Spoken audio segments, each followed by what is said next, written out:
Hello, this is Andrew from Vispomed.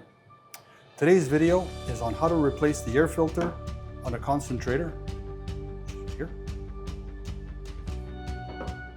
The first step in replacing the air filter on the concentrator is to power off the machine.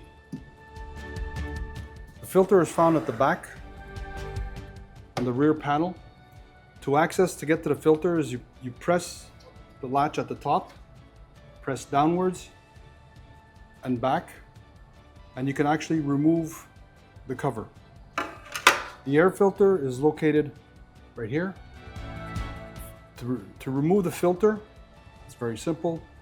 You just grasp it from the rear and pull upwards in a straight fashion. That is your air filter.